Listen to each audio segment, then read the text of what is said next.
27,000 feet above Kassel, Germany, July 30th, 1943. The tail section of B-17F Tandleo hovers at 42 degrees below zero. Staff Sergeant Mikhail Arazian's breath crystallizes instantly in the thin air. Through the curved plexiglass bubble, he watches 15 Messerschmitt fighters arranging themselves in attack formation 900 yards behind the bomber stream. Black crosses stark against winter gray sky. Wolves circling wounded prey, his fingers rest on the twin 50 caliber machine gun triggers. The electric gloves do nothing against this cold, nothing ever does at 5 miles high. The K-13 gun sight mounted before his eyes drifts uselessly. Crosshairs tilted 2 degrees left, been broken for 3 weeks. Ground crew offered replacement. Mike said no. Leave it broken. Because when the sight worked, he followed the manual. When it broke, he followed his eyes. His eyes work better. The intercom crackles. Static. Then Captain Wendell Bricker's voice tight with tension. Tail gunner, you see them. 15 bandits, sir. 900 yards and closing. Long pause. The bomber's 4 right Cyclone engines drone on, steady, mechanical, indifferent to the mathematics of death forming up astern. Engage at 600 yards per doctrine, Sergeant. Mike's thumb hovers over the trigger. 600 yards, that's what the manual says. Field Manual 23-60, Section 8, Paragraph 4. Optimal firing range 400 to 600 yards. He can recite it from memory. Every gunner can. The manual killed his best friend 2 weeks ago. Lieutenant Amos Calloway. Jake, 19 years old, followed every word of that manual. Dead in a German field with his parachute tangled in the wreckage of his ball turret. Mike watches the Messerschmitts close. 800 yards now. Textbook attack formation. These pilots know what they're doing. He thinks of Jake's last words on the intercom. Mike, I got... Then nothing but static and the sound of tearing metal. His finger tightens on the trigger. Sir, Mike says quietly, requesting permission to engage early. Another pause, longer this time. Say again, tail gunner. Requesting permission to engage at 900 yards, sir. He can hear Bricker's breathing over the intercom. Can hear the pilot's brain working through the implications. 900 yards. 300 yards beyond regulation. 300 yards into the space where theory says bullets waste ammunition and miss targets and burn out gun barrels. Arazian, Bricker says slowly, you trying to get court-martialed? No, sir. Mike's voice steady. Trying not to die like Jake. The Messerschmitts are at 850 now. Coming fast. Bricker's voice comes back. Quiet, resigned. The voice of a man who's watched too many crews die following rules. Do what you gotta do, Sergeant. Mike's thumb presses down. The twin 50 caliber Brownings roar. In the next 18 minutes, everything will change. 6 months earlier. The numbers were screaming. October 8th through 14th, 1943. 7 days that would become known as Black Week, the week the 8th Air Force nearly died. 148 B-17 flying fortresses lost, not damaged, not turned back, lost, gone. 1,480 men killed, wounded, or marching toward German prisoner of war camps with their hands above their heads. Loss rate 13% per mission. Do the mathematics, simple arithmetic, brutal arithmetic. At 13% losses, a bomber crew's chance of surviving a 25-mission tour drops to 1 in 4. 3 out of 4 crews dead or captured before they complete their tour. The 8th Air Force was bleeding to death over Germany. And the problem wasn't the bombers. Boeing had built a masterpiece. The B-17 Flying Fortress bristled with 1350 caliber machine guns. Nose turret, top turret, ball turret, waist guns, tail guns. A 10-man aerial porcupine designed to shoot its way through any defense. The problem was that the porcupine's quills weren't hitting anything. Intelligence analysts at 8th Air Force Headquarters studied gun camera footage until their eyes burned. They cross-referenced after-action reports. They built statistical models. They ran the numbers again and again, hoping the mathematics would somehow change. The mathematics didn't change. For every 100 rounds fired by bomber gunners, fewer than 2 struck an attacking fighter. Hit rate 1.8%, less than 2%. German pilots had learned to exploit the gaps in American doctrine like surgeons finding arteries. They came in high at 12 o'clock where the B-17's nose guns had limited elevation. They came low at 6 o'clock, screaming up from below where ball turret gunners couldn't traverse fast enough. But the most devastating attack was head-on. Messerschmitt and Focke-Wulf pilots perfected it, close at combined speeds exceeding 600 miles per hour. Fire 20mm cannons and 30mm rockets into the bomber's nose. Then break away before American gunners could track them. The textbook said to fire at 600 yards. The textbook was fiction written by men who'd never been shot at. At 600 yards, a Messerschmitt Bf-109 moving at 300 miles per hour covers 440 feet per second. A .50 caliber bullet travels at 2,900 feet per second. At 600 yards, 1,800 feet, the bullet needs 0.62 seconds to reach the target. In 0.62 seconds, the Messerschmitt moves 273 feet. 27 aircraft lengths. The gunner must aim 27 aircraft lengths ahead of where the enemy is now, must calculate deflection angle while his bomber bounces in turbulence, while his oxygen mask feeds him thin mountain air that makes thinking feel like swimming through mud, while his hands shake from cold that turns metal into ice and flesh into wood, while 20mm cannon shells punch through aluminum skin around him, while his friends scream and die. The experts all agreed bomber gunners needed to fire at regulation range using standard deflection principles. Follow the training, trust the doctrine. The doctrine was getting everyone killed. During the final 6 months of 1943, the 8th Air Force lost over 600 heavy bombers to German fighters. 6,000 men who followed the rules right into the ground. Only 25% of crews were completing their tours. The rest were dead, crippled, or learning to speak enough German to ask for bread in Stalag Luft camps. The statistics screamed that something fundamental was wrong. But institutions don't change easily. The Army Air Forces had invested millions training 214,000 aerial gunners in correct technique. Gunnery instructors who'd never fired a shot in combat wrote the manuals and ran the schools. They knew the mathematics. They knew the ballistics. They knew the theory. What they didn't know was that their theory was killing men. It would take a skinny kid from Springfield, Massachusetts with a broke immigrant's contempt for authority to figure out what all the experts had missed.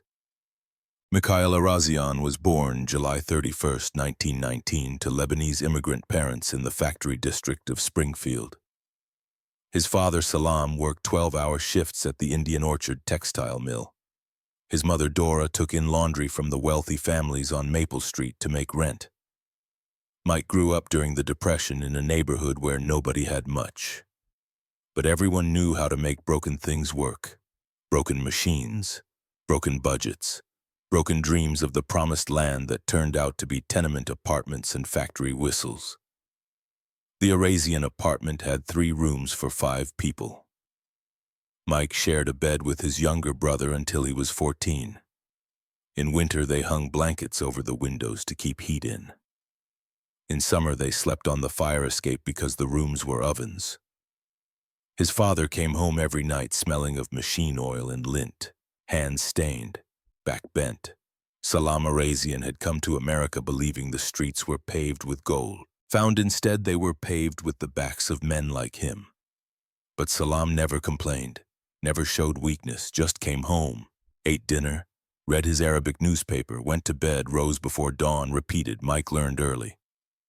The world doesn't care about fair, the world cares about results. He attended Springfield Technical High School, smart enough, not brilliant. His teachers saw potential but not ambition. Mike saw a building full of people teaching theories that didn't match the world outside. Made it 3 years before his father's back gave out. Happened on a Tuesday. Salam reached for a shuttle on a high loom. Something in his spine popped. He finished the shift because missing work meant missing pay. Came home walking bent like an old man at 50. Doctor said herniated discs, multiple, chronic pain, light duty only, light duty paid half. Half wasn't enough. Mike was 16, dropped out that Friday, started at the mill Monday as a machinist's helper. 12-hour shifts, 6 days a week, 50 cents an hour. The foreman expected nothing from him. The Lebanese kid, the dropout, probably last 6 months before his back gave out like his father's. But Mike had something they didn't expect. He could see how things worked, could watch a loom jam and understand why, could fix problems the manual said required a specialist. One day the floor supervisor stood staring at loom 47, completely seized. Production stopped on 3 lines, the specialist wouldn't arrive for hours. Mike watched for 30 seconds, saw the problem. The feed mechanism was catching on a burr in the shuttle race. Microscopic, invisible unless you knew where to look. He grabbed a file, smoothed the burr. 30 seconds of work. The loom hummed back to life. The supervisor asked, "How'd you know to do that?" Mike shrugged. "Looked wrong, fixed it." He didn't have words for it, didn't know about mechanical intuition or systems thinking. Just knew that when something broke, you could see the break if you looked hard enough. Ignored the manual telling you to wait for the specialist. Trusted your eyes. On August 25, 1942, 8 months after Pearl Harbor, Mike walked into the Army recruiting station on Main Street. He was 23, underweight at 130, and figured the military would feed him better than his paycheck allowed. His mother cried, begged him not to go. "Habibi, you could die." "I could die at the mill, Mama. At least this pays $50 a month." $50. Enough to support his parents, his siblings, enough to matter. The recruiter looked at this 130-pound kid with shoulders like a coat hanger and probably thought cannon fodder. Mike thought a job with 3 meals a day. Neither of them predicted that this unremarkable young man would become the highest-scoring aerial gunner in American history. The Army Air Forces sent Mike through the standard pipeline. Basic training at Greensboro, North Carolina. He learned to march, learned to salute. Learned that sergeants yelling made no difference when you'd grown up with a father whose silences could break your heart. The other recruits complained about the discipline, the rules, the regulations. Mike found it easier than the mill. At least here, when someone told you to do something, there was usually a reason. At the mill, orders came because foremen liked giving them. Then gunnery school at Fort Myers, Florida, March through May 1943. This was where the Air Forces tried to turn factory workers and farm boys into aerial gunners. The instructors taught them to strip and reassemble a .50 caliber Browning machine gun blindfolded. Taught them to clear jams at altitude while wearing heavy gloves. Taught them deflection angles and lead calculations and muzzle velocity and ballistic coefficients. Taught them to fire at 400 to 600 yards. Mike nodded along, absorbed what seemed useful, filed away his doubts. The math made sense on paper.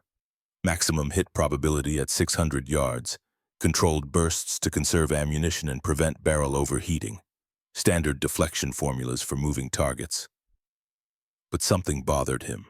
The formulas assumed the enemy cooperated, flew straight, maintained speed, presented a predictable target. Mike had watched enough bar fights in Springfield to know nobody cooperates when you're trying to hurt them. In the barracks, he met Lieutenant Amos Calloway.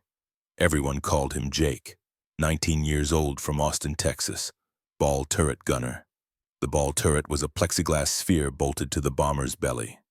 The gunner curled inside like a fetus, 250 calibers between his knees, rotating the entire sphere to track targets. Smallest position for the smallest men. Jake was 5'4" and barely made weight requirements at 115. He and Mike bunked next to each other, both small, both from poor families, both wide-eyed at the scale of American military machinery.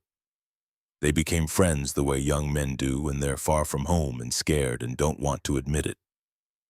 Late nights in the barracks, they'd talk tactics. Jake believed in the manual, believed in following rules. His father was a Baptist preacher back in Austin. Jake grew up believing that authority existed for a reason, and questioning it led to chaos. "You gotta trust the system, Mike," Jake would say, lying on his bunk hands behind his head, staring at the ceiling. "These instructors been doing this for years. They know what works." Mike wasn't so sure. The instructors never been in combat. Don't matter, they got the science, the ballistics, the data. The data's from test ranges, not from getting shot at. Jake would smile. That Texas smile. All confidence and sunshine. "You worry too much, Mike. Follow the manual. Manual keeps you alive." Mike wanted to believe that. Wanted to believe that someone somewhere had figured this out. That the rules made sense. That following orders meant survival.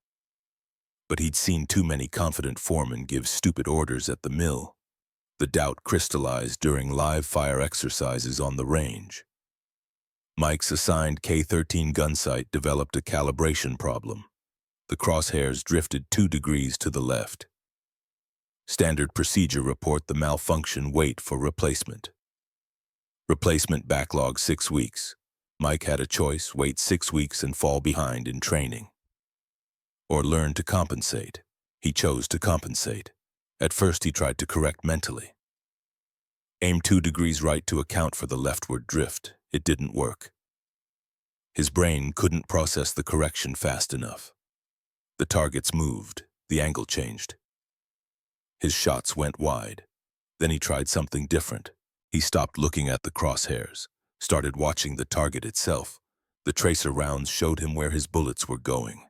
He adjusted by feel, by instinct, by watching the geometry of miss and hit, and suddenly he started hitting targets. The instructor, Sergeant Major Hayes, noticed during a qualification shoot, watched Mike put 15 rounds into a towed target sleeve at 400 yards. All hits. Hayes walked over, squinted at Mike's sight.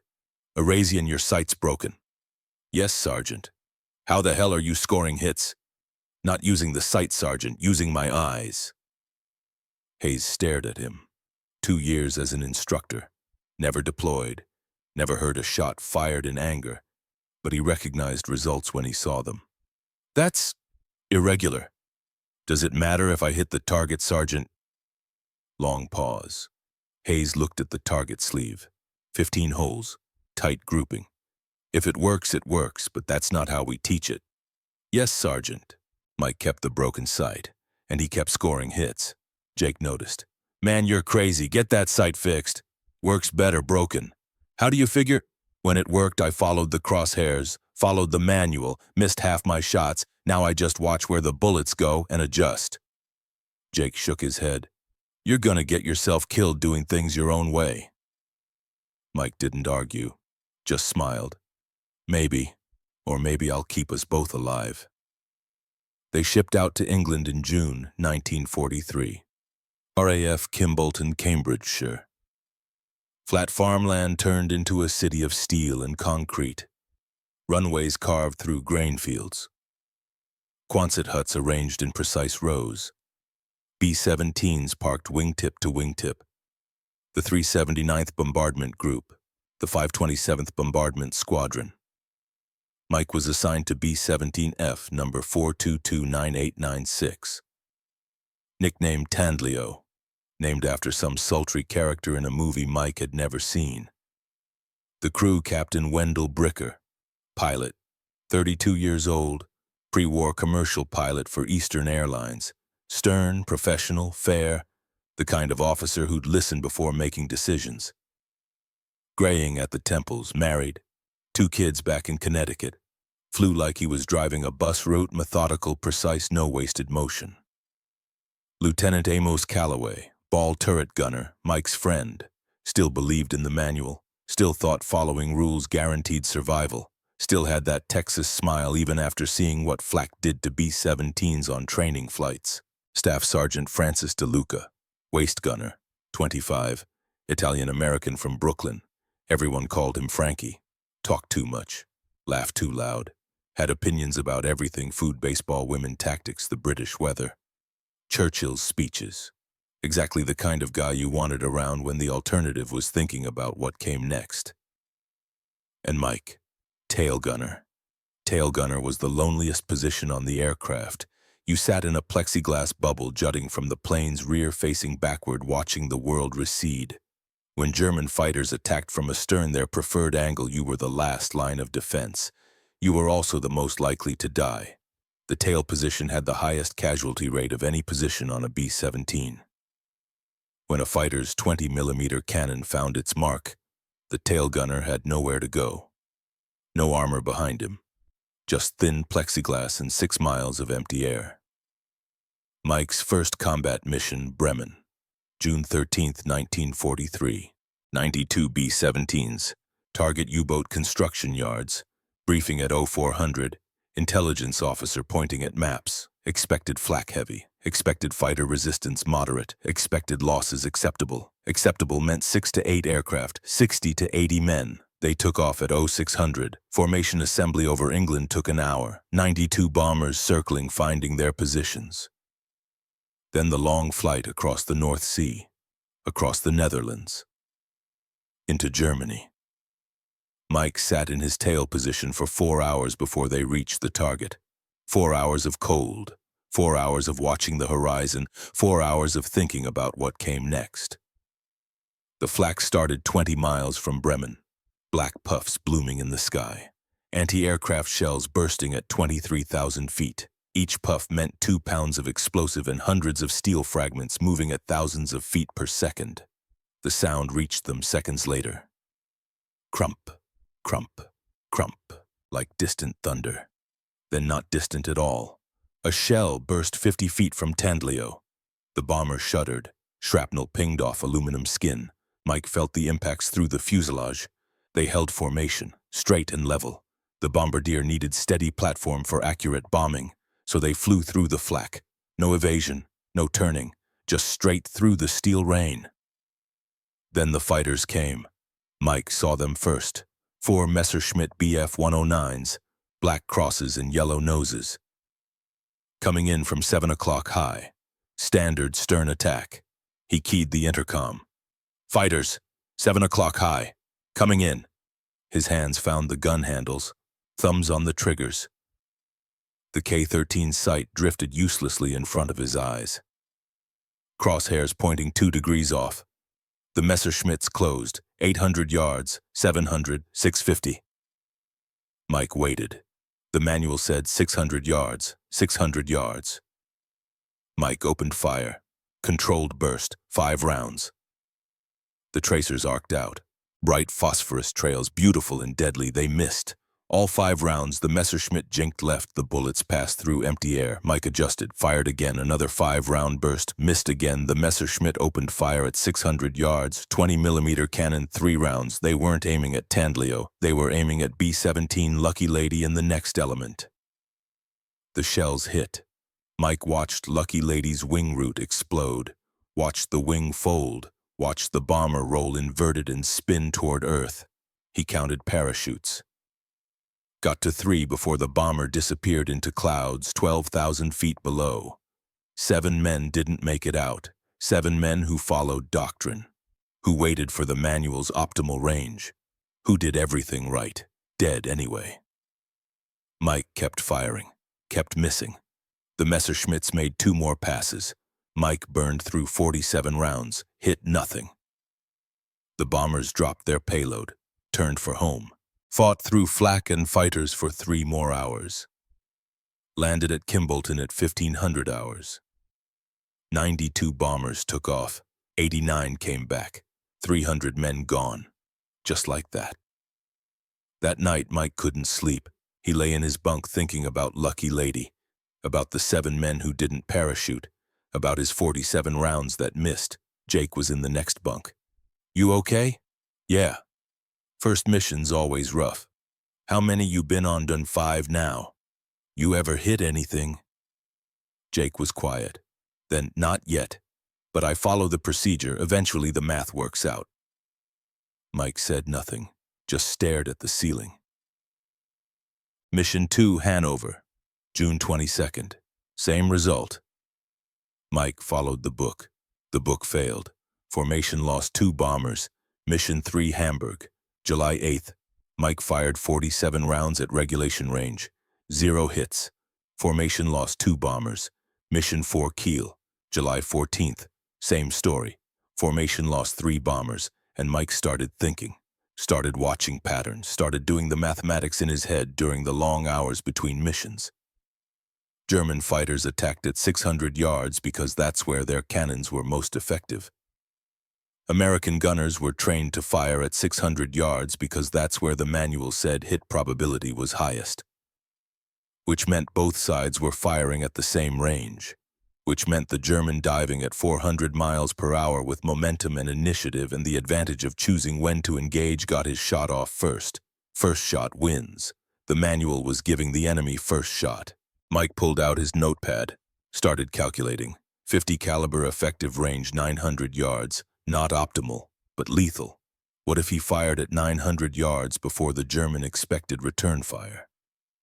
Before the German had locked onto his approach, before the German was in his own optimal range. The textbook said hit probability at 900 yards was negligible, maybe 2%. But Mike had learned something with his broken gun sight. Sometimes hitting the target wasn't the point. Sometimes disrupting the enemy's plan was enough. If he fired at 900 yards, the German pilot would see tracers earlier than expected, would have to react, would have to adjust his approach, would burn those critical 3 seconds he needed to stabilize his gun platform trying to dodge instead. Even if Mike missed, and he probably would, he'd break the attack before it fully formed. He sketched it out on paper, drew diagrams, ran numbers, calculated deflection at 900 yards versus 600 yards, calculated time to target, calculated reaction time. The mathematics were clear: fire early, control initiative, force the enemy to react, simple, obvious, wrong according to every manual the United States Army Air Forces had written. Frankie caught him at it one night in the barracks. "You doing homework, college boy?" "Never went to college." "Then what's all this?" Frankie gestured at the papers covered in diagrams and equations, trying to figure out why we keep missing. Frankie sat on the edge of Mike's bunk, lit a cigarette. "We miss 'cause we're shooting at fighters doing 300 miles an hour while we're getting bounced around in prop wash at minus 40 degrees. Ain't exactly a shooting gallery. We miss because we're firing at the wrong range. The manual says 600 yards. The manual's wrong." Frankie laughed, took a drag. "You gonna tell the United States Army Air Forces their manual is wrong? I'm gonna prove it. How?" Mike looked up, met Frankie's eyes. "Next mission, I'm firing at 900 yards. Frankie's smile faded. "Mike, that's against doctrine. That's court-martial. It's also alive. Jake followed doctrine at Hanover. You see Jake lately?" The words hung in the air, because they hadn't seen Jake since Hanover. Mission 5, July 17th. Hanover mission, 92 B-17s targeting aircraft production facilities. Briefing at 0400. Intelligence officer with his maps and his acceptable losses. Expected flak heavy, expected fighters heavy, basically expect hell. They took off at 0600. Heavy flak over the target, formation scattered. 2 bombers collided trying to evade anti-aircraft fire. Fireball at 16,000 feet. 20 men gone before they even reached the target. Then the Luftwaffe arrived, 40-plus fighters, Messerschmitts and Focke-Wulfs, experienced pilots, veterans, hunters. They hit the formation from below. Ball turret gunner's zone, Jake Calloway in Tandleo's ball turret, Mike in the tail, separated by 40 feet of fuselage and an intercom connection. Mike watched 3 FW-190s set up for attack run, coming up from 5 o'clock low. Perfect angle for ball turret engagement. "Jake," Mike called over intercom. 3 bandits, 5 low, 800 yards. "I see 'em." Jake's voice tight but controlled. "I got this." The FW-190s climbed toward the formation, 700 yards, 650. "Jake, fire now." "Wait for 600, that's doctrine." "Screw doctrine, fire now." But Jake believed in rules, believed in training, believed that men who wrote manuals knew better than scared 23-year-olds 5 miles above Germany. He waited. 600 yards. Jake opened fire. 50 caliber tracers arcing downward. 8 rounds. Mike counted them. 8 rounds before the guns went silent. Simultaneously, the exact same instant, the lead FW-190 fired its 30mm Mk-108 cannon. Mike watched it happen in slow motion. Watched Jake's tracers miss. Watched the FW-190's cannon shells, 3 massive rounds tumbling toward Tandleo's belly. The first shell missed low, passed under the aircraft. The second hit the ball turret dead center. 660 grams of high explosive detonated inside a plexiglass sphere 4 feet in diameter. The ball turret detached, just separated from the aircraft, ripped free by the explosion, tumbled away like a dropped toy. Mike watched it fall, watched it spin, watched it get smaller and smaller against the patchwork German farmland below. Jake's parachute never deployed. He was trapped in the turret wreckage, or dead from the explosion, or unconscious. Didn't matter. The result was the same. Mike watched until the turret was a speck, then nothing. The intercom stayed silent except for static and Frankie DeLuca crying. No one spoke for the next 2 hours. They bombed the target, turned for home, fought through more fighters, more flak, more death, landed back at Kimbolton at 1400 hours. 87 B-17s came home. 5 didn't. 50 more men who followed the manual into the ground. Mike climbed out of the tail position, legs shaking, vision blurred. Couldn't tell if it was tears or fatigue or shock. Frankie grabbed him, both of them standing on the tarmac in silence. What words could possibly matter? Captain Bricker approached, face gray. Nothing you could have done, Eurasian. Mike looked at him.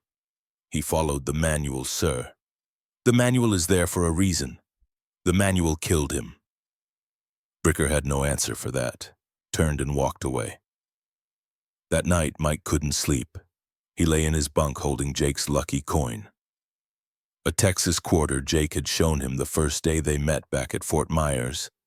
My granddad gave me this, Jake had said, grinning that sunshine smile.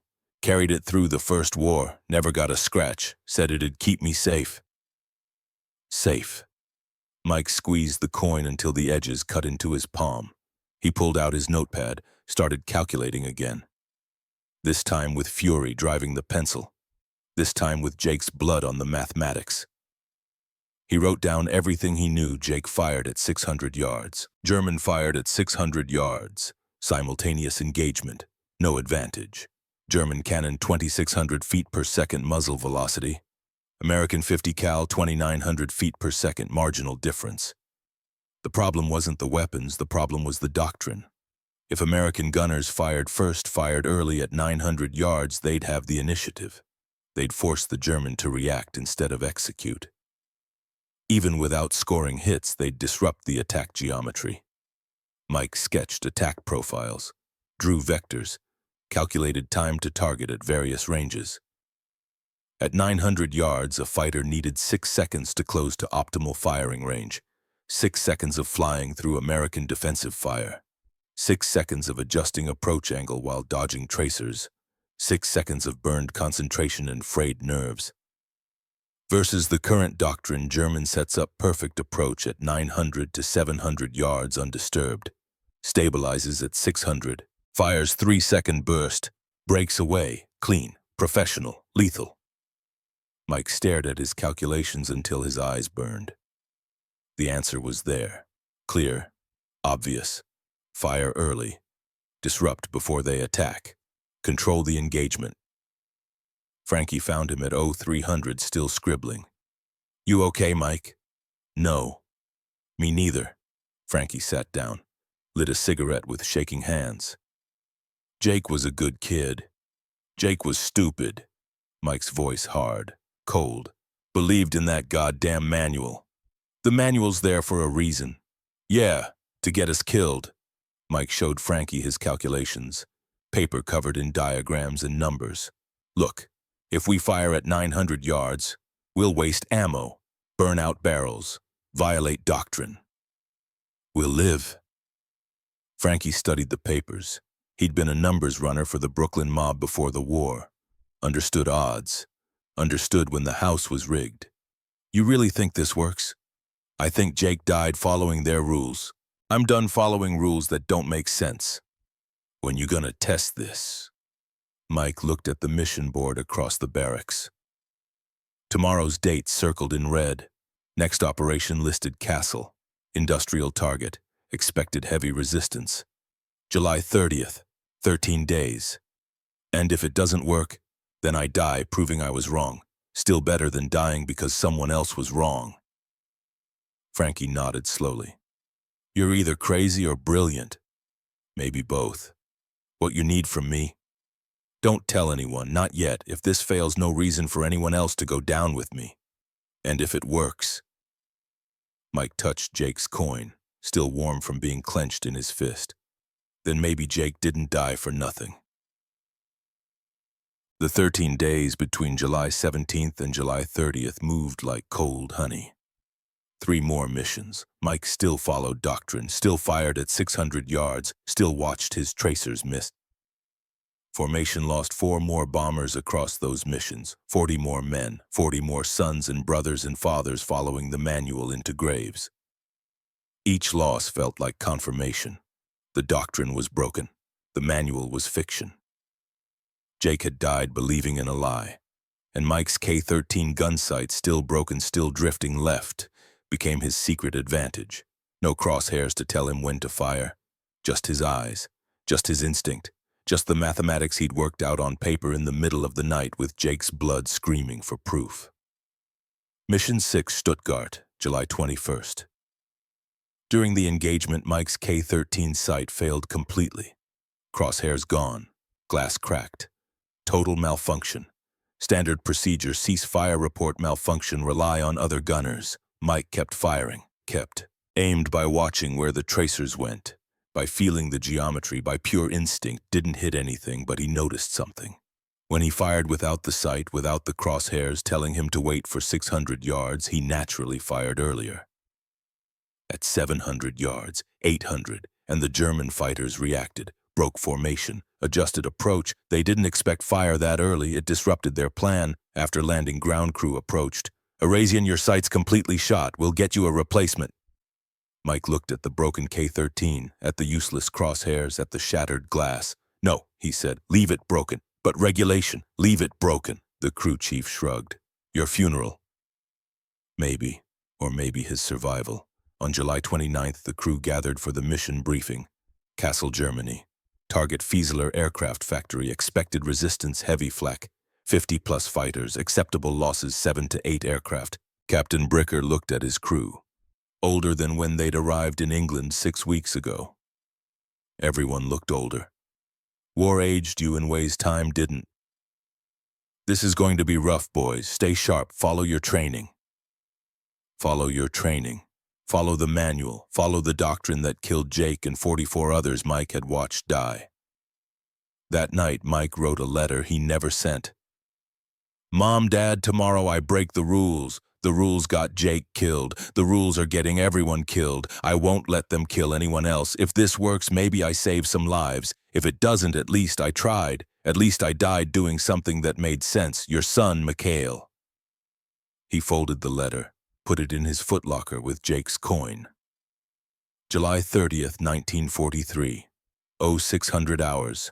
91 B-17s took off from bases across England. Tandleo was number 47 in the formation.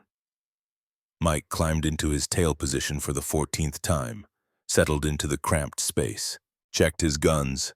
Both 50s loaded and charged, ammunition cans full, 2,000 rounds ready. The K-13 sight still broken, crosshairs still drifting uselessly. Perfect. Takeoff, formation assembly over England, 91 bombers circling in the dawn light. Then the long flight, English Channel, France, Germany, 3 hours in the tail position, 3 hours of cold. 3 hours of thinking about what came next. Flak started at the German border, black puffs blooming. The sound like distant drums, then closer, then right on top of them. B-17 Hell's Angel took a direct hit, lost engine number 2, dropped out of formation. Mike watched it fall behind, watched German fighters swarm it like sharks smelling blood. Then they were at the IP initial point. 2 minutes to target, and behind the formation Mike saw them. 15 Messerschmitt BF-109s, black crosses, yellow nose markings, forming up at 1,200 yards. His hand moved to the intercom switch. "Captain, fighters astern, 1,200 yards." "Roger. Engage at 600 per doctrine." Mike's thumb rested on the trigger. This was it. The moment he'd been calculating for 13 days, the moment Jake died for. "Sir, requesting permission to engage early." The intercom went silent. Mike could hear Bricker breathing, could hear the engines, could hear his own heartbeat. "Say again, tail gunner." "Requesting permission to engage at 900 yards, sir." Another pause. Longer. Mike watched the Messerschmitts close. 1,100 yards now. Coming fast. "Arasian." Bricker's voice careful, measured. "You trying to get court-martialed?" "No, sir. Trying not to die like Jake." The words hung in the frozen air of the tail position. 5 miles high, 42 below zero. The whole crew hearing this on the intercom, hearing their tail gunner request permission to violate doctrine, to break the rules, to do something no one had tried or die trying. Bricker's voice came back, quiet, resigned. The voice of a man who'd watched 14 crews die following rules, who'd lost count of the funerals, who knew the manual was doctrine, but doctrine wasn't survival. "Do what you gotta do, Sergeant." The Messerschmitts were at 920 yards. Mike's thumb pressed down. The twin 50 caliber Brownings roared. In the next 18 minutes, everything changed. 12:30 hours, RAF Kimbolton. B-17F Tandleo touches down with 207 holes in its fuselage. The tail section looks like someone attacked it with a giant cheese grater. Plexiglass shattered, aluminum skin shredded, one stabilizer half gone from a 20mm shell that missed Mike's head by 18 inches. Ground crew rushes to the aircraft. They've seen damage before. This is different. The tail gunner position shouldn't exist anymore. The math says anyone sitting there is dead. They have to cut away sections of the plexiglass bubble to extract Mike. He's unconscious. Hypothermic. Blood soaked through his flight suit from a shoulder wound he doesn't remember receiving. His right hand is frozen to the gun grip. They have to pry his fingers loose. Medics load him onto a stretcher, rush him to the base hospital. His pulse is thread. Body temperature 88 degrees. Severe oxygen deprivation. Multiple lacerations, possible internal injuries. But alive. The rest of the crew gathers on the tarmac. Captain Bricker, Frankie DeLuca, the navigator with bandaged hands, the bombardier with a crude tourniquet on his leg, all 10 men, all breathing, all standing. A miracle considering Tandleo fought off 15 Messerschmitts for 18 minutes. Intelligence Officer Major Phillips arrives with his clipboard and his regulations and his skepticism. 42 years old, never deployed to combat. Been at this desk job since 1941, knows the manual, knows the doctrine, knows what's possible and what's fantasy. "Captain Bricker, I need your after-action report."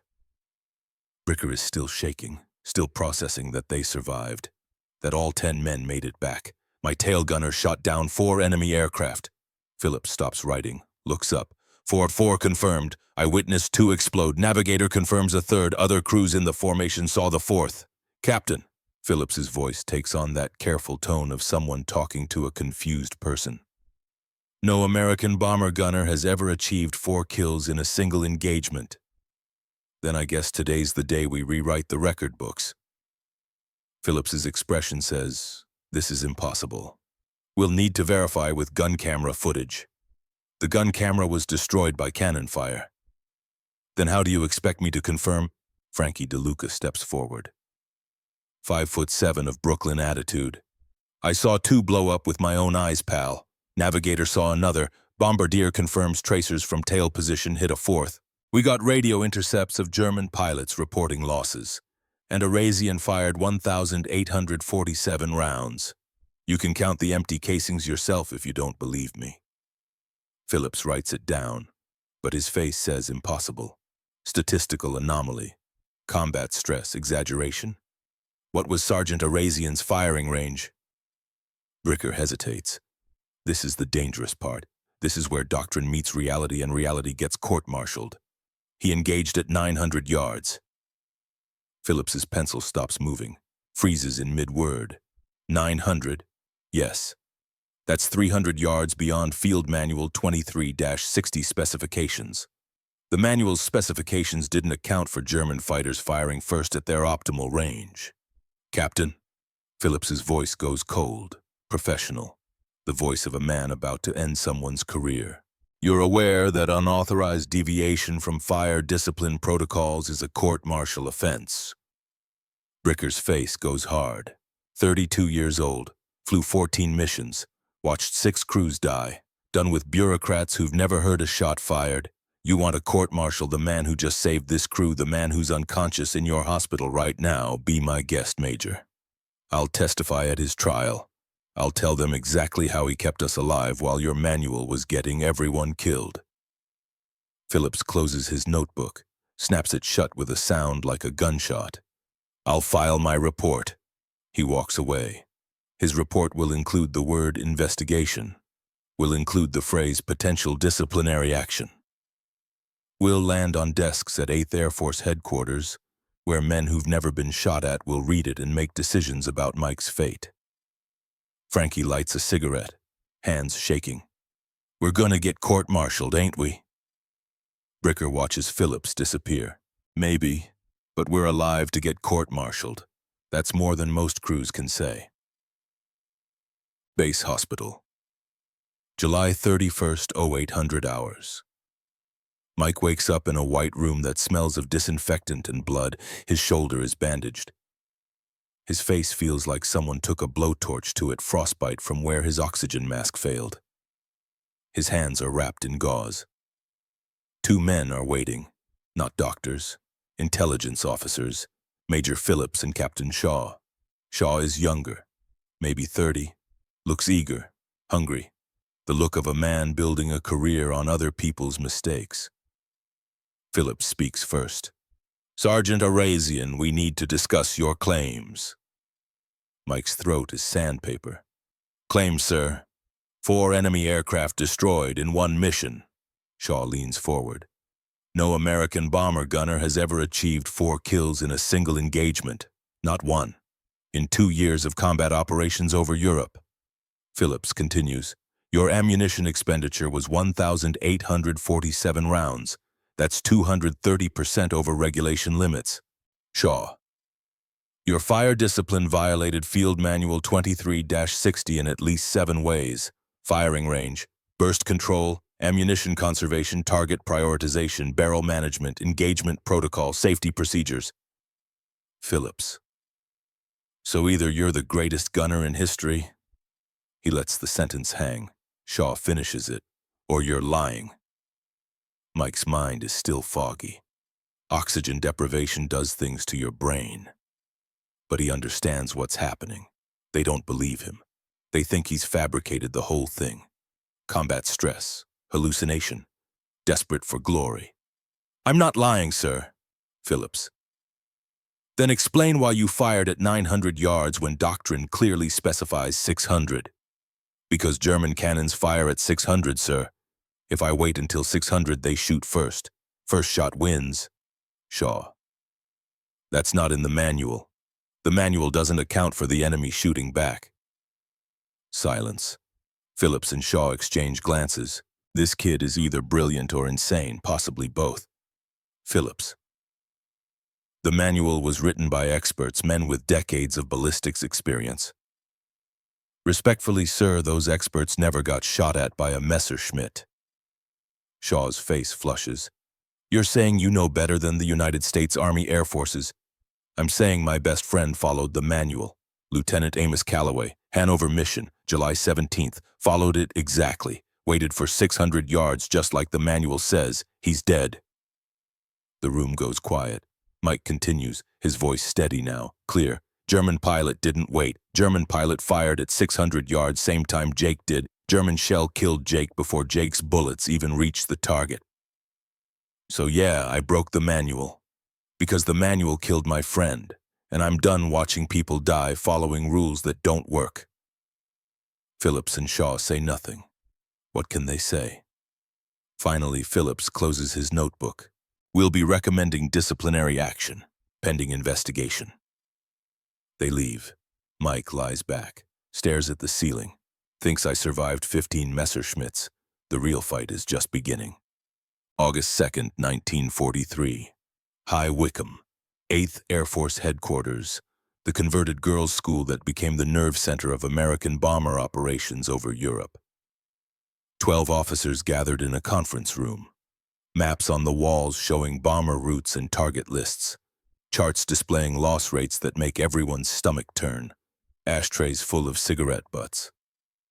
Coffee gone cold hours ago, the smell of exhaustion and cigarette smoke and desperation. Colonel Harlan Strickland stands at the head of the table. 55 years old, ramrod straight, never deployed, never heard a shot fired except on training ranges. But he wrote half the gunnery manual, knows the mathematics, knows the ballistics, knows that discipline wins wars and chaos loses them. Gentlemen, we need to discuss Staff Sergeant Arazian. Colonel James Rourke sits at the other end. 50 years old, flew bombers in the First War, shot down twice, survived both times by luck and stubbornness, understands that doctrine is theory and combat is reality, and the two rarely match. What's to discuss? He got 4 kills. Strickland places a document on the table, slides it forward. Ballistics report, charts and graphs, numbers that prove he's right. He violated Field Manual 23-60 in at least 7 ways. Firing range, burst discipline, ammunition conservation. If we endorse this behavior, we endorse chaos. He points to a graph. Hit probability at 900 yards is 2.1%. Arazian expended 1,847 rounds. That's 230% over regulation limits.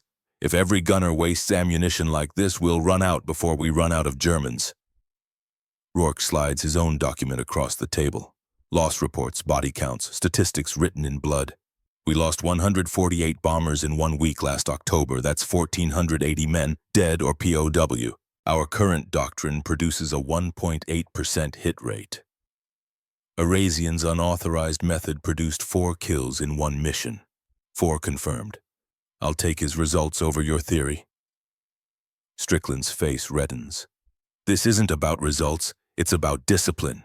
It's about maintaining order. If we let every sergeant with a wild idea, Colonel, Rourke's voice quiet but sharp as a knife. You want to talk about discipline, fine. Our disciplined adherence to your manual is killing crews. Arazian's formation lost 3 bombers on the Castle mission. Historical average for that target with that fighter present 7 bombers. He saved 4 aircraft, 40 men who went home to their families instead of into German graves. You want to court-martial him for that? The room splits, half the officers nodding, half frowning. The debate escalates, voices rise, someone slams a fist on the table, coffee cups rattle. Strickland. If we abandon doctrine, we abandon everything that separates us from the enemy. Rourke, if we keep doctrine that kills our men, we deserve to lose this war. The argument spirals, back and forth, doctrine versus results, theory versus practice, the manual versus survival. Then the door opens. Attention, someone calls. Everyone stands. Major General Theodore Kensington enters, 55 years old, lean as a wolf, Distinguished Service Cross from the First War, 9 aerial victories in a Sopwith camel. Eyes that have seen too much death and refuse to look away. Commander of 8th Bomber Command, the man who decides everything. Everyone stands rigid, waiting. Kensington waves them down. As you were. He walks to the head of the table, picks up Strickland's ballistics report, reads it, sets it down, picks up Rourke's loss report, reads it, sets it down. The room holds its breath. I've heard both arguments, Kensington says quietly. Before I decide, I want to tell you about my son. The room goes absolutely silent. No one breathes. No one moves.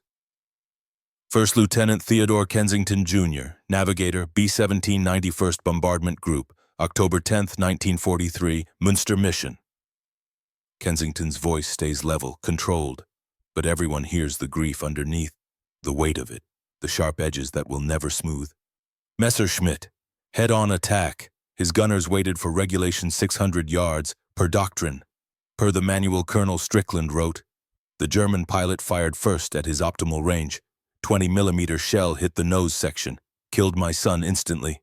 He pauses, looks at the wall, or maybe through it, through time, back 9 months to the telegram that destroyed his world. Ted was 24, smart, brave, followed the rules. The rules got him killed. He turns to Strickland, looks him in the eye. Colonel, your ballistics say 2% hit probability at 900 yards. Fine, 2%. But Sergeant Arazian got 4 kills. Either your mathematics are wrong or something else is happening that your theory doesn't account for. Sir, statistical anomaly. My son is dead because of your doctrine. Kensington's voice doesn't rise, doesn't need to. The words cut like surgical steel. Arazian's crew is alive because he broke it. I don't care about your theory. I care about results. I care about bringing men home. He places both hands on the table, leans forward. Here's what we're doing. Arazian will train other gunners, voluntary basis. We test his method for 30 days. If bomber losses decline, we change the doctrine. If they don't, we court-martial Arazian, and I'll personally sign the charge sheet. He looks at Strickland. You will not interfere with this test. You will not pressure gunners to reject the training. You will wait for the data. That's an order. Clear? Yes, sir. Kensington straightens. Dismissed. The officers file out. Strickland's face is stone. Rourke allows himself a small smile. Kensington remains in the room, alone. He pulls a photograph from his pocket. Ted, graduation from navigation school, 23 years old, smiling, alive, forever 24. I'm sorry I didn't listen sooner, he whispers to the photo. Maybe if I had, maybe. He stops, puts the photo away, walks out, has a war to run, can't bring Ted back, but maybe he can save other people's sons.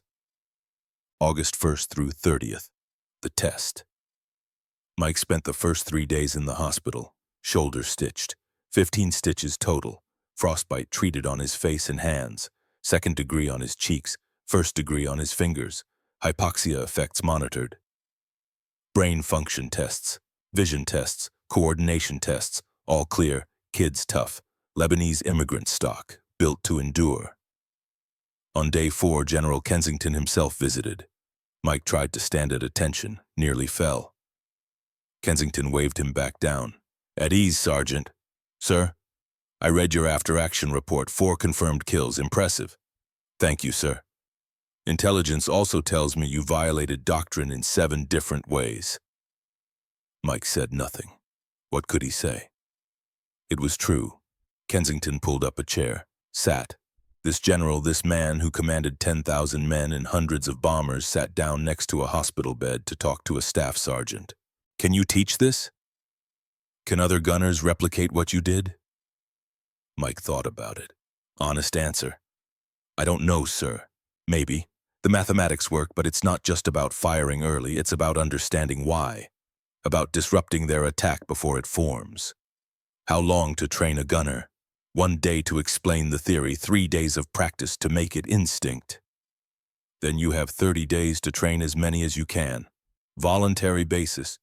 Anyone who wants to learn. Kensington stood, started to leave, stopped, turned back. My son was a navigator. Ted, he died following the manual. Münster mission, German fighter, head-on attack. His gunners waited for 600 yards. German didn't wait. If you can save other people's sons, then maybe his death means something.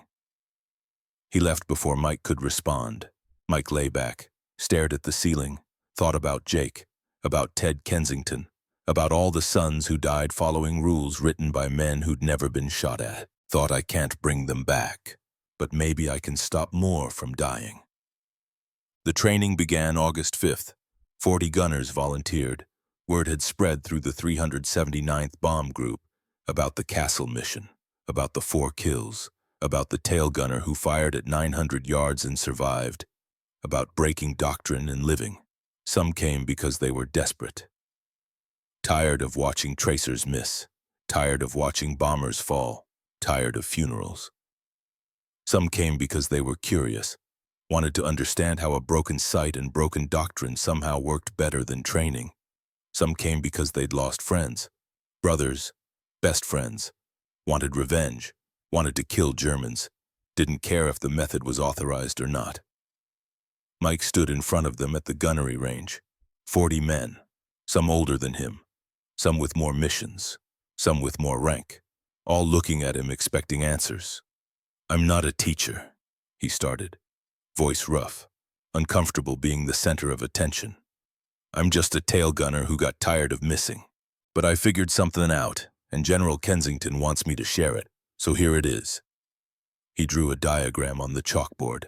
Attack geometry, range calculations, simple lines and numbers. "The manual says fire at 600 yards because that's optimal hit probability, but it's optimal for a stationary target. German fighters aren't stationary. They're diving at 400 miles per hour. They're choosing when to engage. By the time you fire at 600, they've already fired at you. They have initiative. You're reacting. Reaction loses fights." He pointed to the diagram. "If you fire at 900 yards, you flip it. They have to react to you. They burn 3 seconds dodging instead of aiming. Even if you miss, and you probably will, you've disrupted their attack, broken their concentration, ruined their approach angle." A gunner raised his hand. Staff Sergeant Marcus Webb, 22 years old, ball turret. "So we're not trying to kill them at 900. We're trying to make them kill themselves, make them panic, make them dive too steep or pull up too hard or lose sight of the formation. German pilots are good, best in the world right now. But they're human. Humans flinch when bullets come early, when tracers appear 300 yards before they expect them. That flinch, that's what kills them. Not our bullets, their reaction." Another hand. "What about ammunition? We'll run out." Mike touched his pocket, where Jake's coin used to rest before he lost it in the channel. "Maybe, but better to run out of bullets than run out of crew. I watched my best friend die following the manual. He waited for 600 yards. German didn't wait. Jake's dead. I broke the rules. I'm alive. You do the math." The training continued. Mike showed them how to estimate range without relying on gun sights, how to track by watching tracers, how to fire long bursts to create a wall of lead instead of precise shots, how to think like the enemy, how to see the attack developing before it matured, everything the manual said not to do. Week 1, 12 missions, 40 gunners using Mike's method, 87 German fighter attacks, 3 bombers lost, historical average for those targets and that fighter density 7 to 8 bombers. Loss reduction 57%. The data spoke. Numbers don't lie. Numbers don't have opinions, numbers just are. Strickland saw the numbers, couldn't argue with them, tried anyway. Sent a memo, small sample size, statistically insignificant, weather conditions favorable, enemy pilot quality variable, requires further study. Kensington read the memo, wrote back one sentence, results matter more than excuses. Week 2, 3 more bomb groups heard about the results, requested training. Mike worked 18-hour days explaining, demonstrating, drilling. 180 gunners now using the method. Loss rate dropped from 7.3% to 5.2%. 260 men who came home instead of dying. 260 telegrams that didn't get sent. 260 mothers who didn't scream. 260 funerals that didn't happen because one kid broke the manual. And the Germans noticed. Captured Luftwaffe document. August 15th. Jagdgeschwader 26 Tactical Bulletin.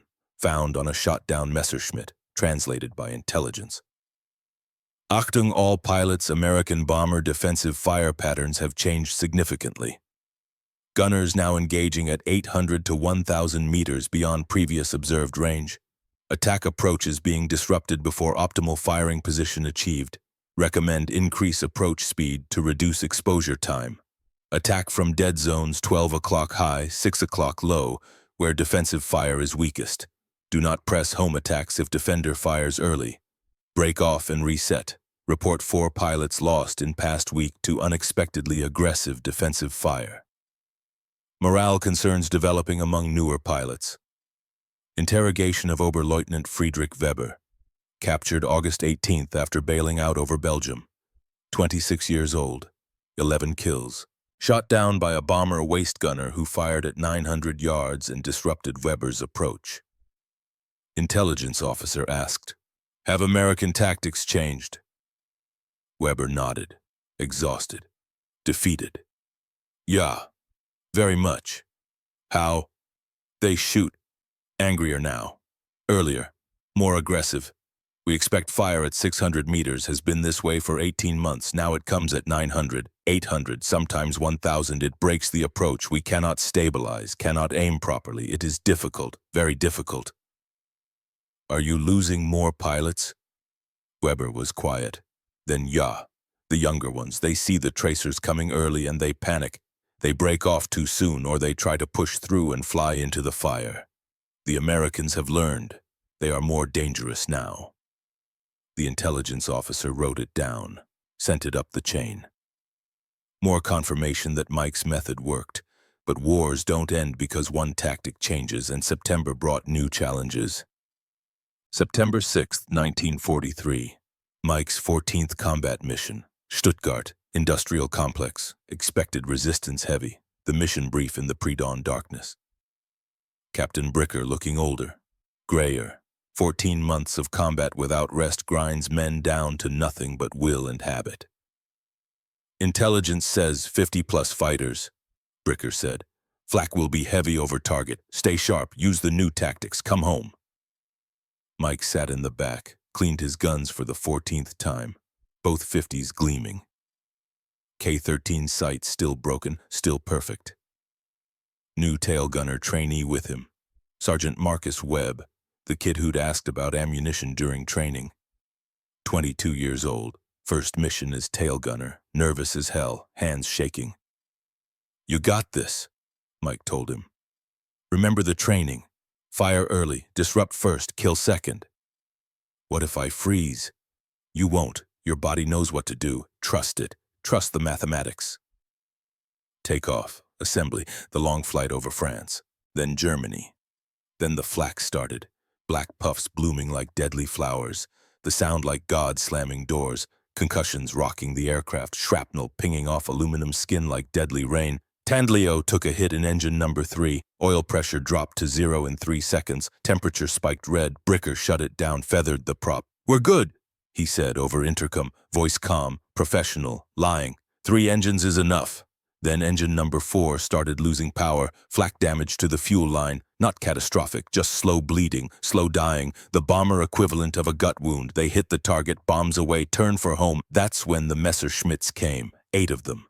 Experienced pilots, not the green replacements, veterans, men who'd learned to adapt to American tactics, coming from multiple angles, coordinated, professional, lethal. Mike keyed the intercom. "Webb, you see them?" "Yeah," Webb's voice shaking like leaves in a storm. "Fire when they hit 900. Don't wait, don't think, just fire." 900 yards. Webb opened fire, tracers streaming out like angry hornets.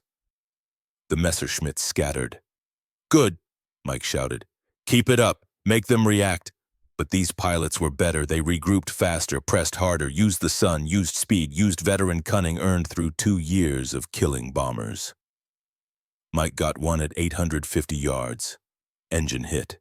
White smoke, black smoke, orange flame, breaking off, smoking toward Earth. Kill number 16. Webb and Mike both fired at a second Messerschmitt attacking from 7 o'clock. Joint kill. The fighter exploded. Fuel tank rupture. Fireball that lit the sky. Webb screamed. I got one, so focus."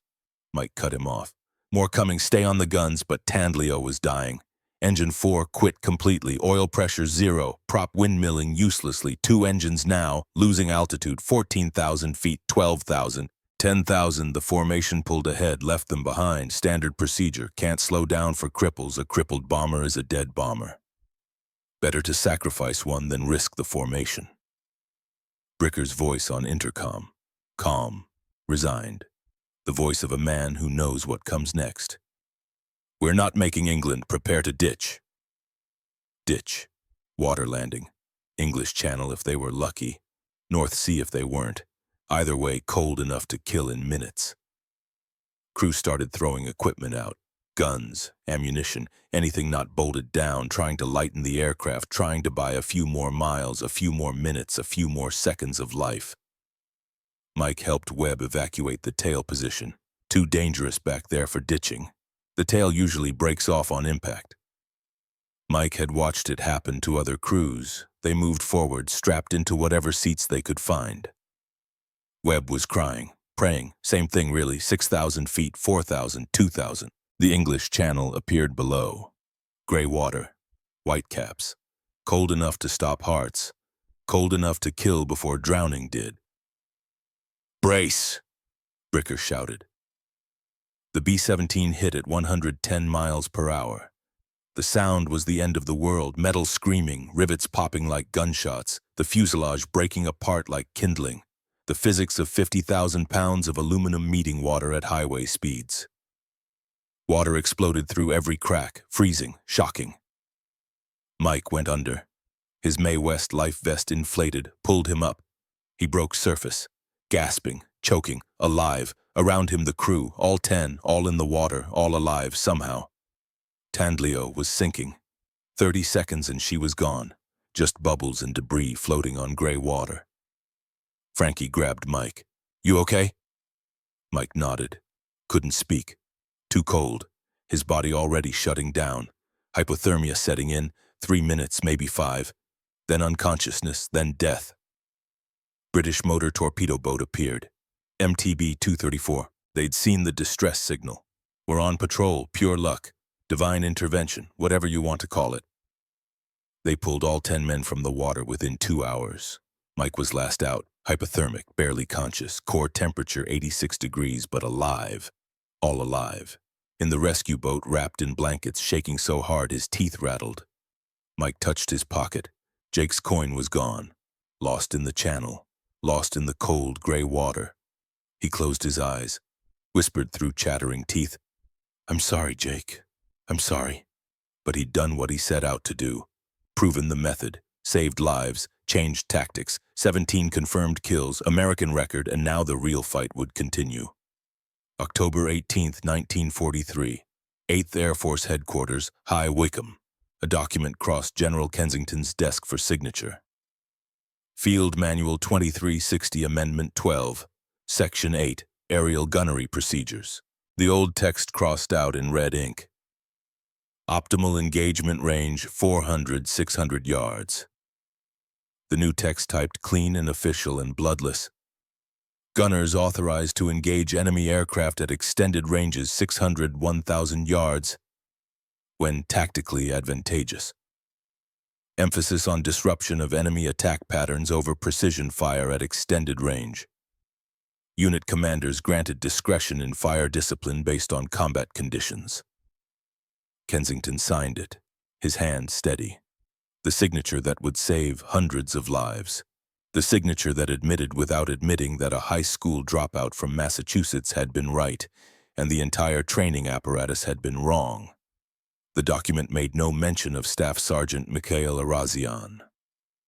No mention of the Castle mission.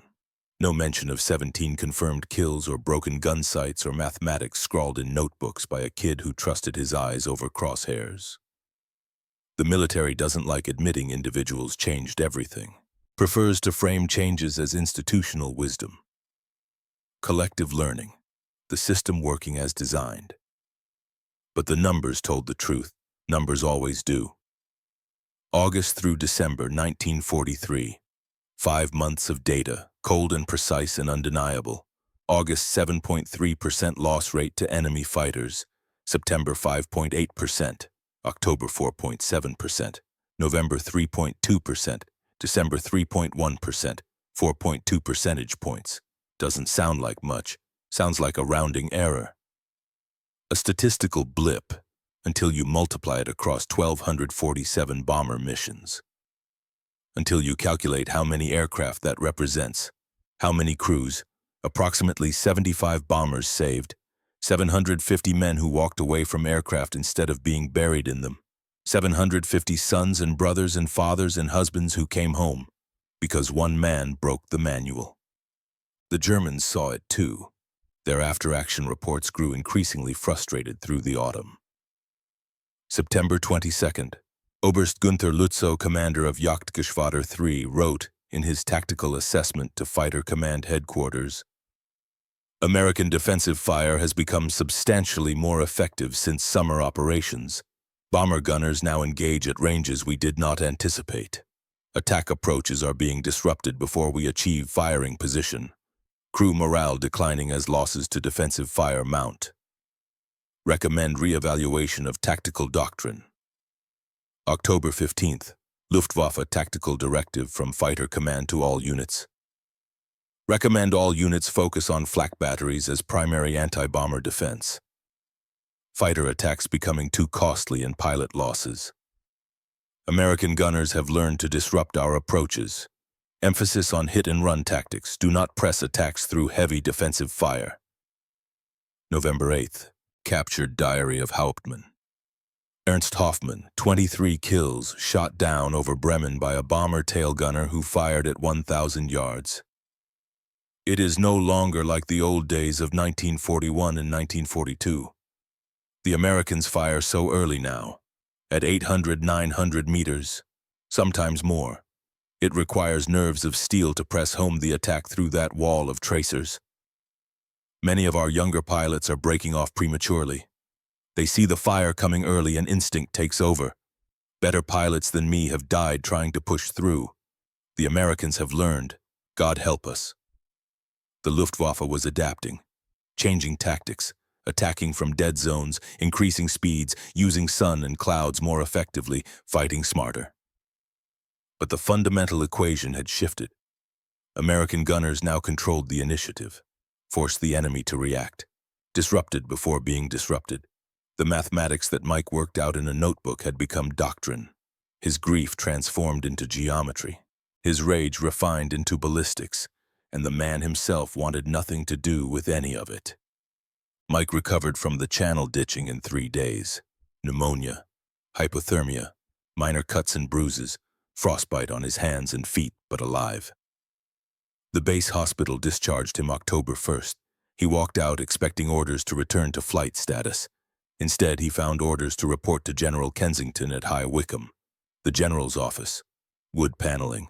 Maps covering every wall showing every bomber base, every target, every mission route written in red lines that looked like arteries. The smell of tobacco and coffee and exhaustion and death deferred but never defeated. Kensington stood when Mike entered, gestured to a chair. "Sit, Sergeant." Mike sat, uncomfortable in the presence of stars and authority and a man who could end his career with a word. "You've completed 14 combat missions," Kensington said. "That's enough. You're grounded." "Sir, I can still fly." "I know, but you're more valuable on the ground now." Kensington slid a document across the desk. "Statistical report. You've trained 180 gunners in your method. Those gunners have a measurably higher survival rate than traditionally trained crews. Formation losses are down 4.2 percentage points. That's 75 bombers, 750 men. I need you to train more." "Sir, I'm not a teacher. You're not a theorist either. But you figured out what all our theorists missed." Kensington leaned back, looked tired, looked old. "The war is changing, Eurasian. We're getting long-range fighter escorts, P-51 Mustangs. They'll reduce the fighter threat substantially, but until they arrive in numbers, your technique is saving lives. So you're going to keep teaching it. That's an order."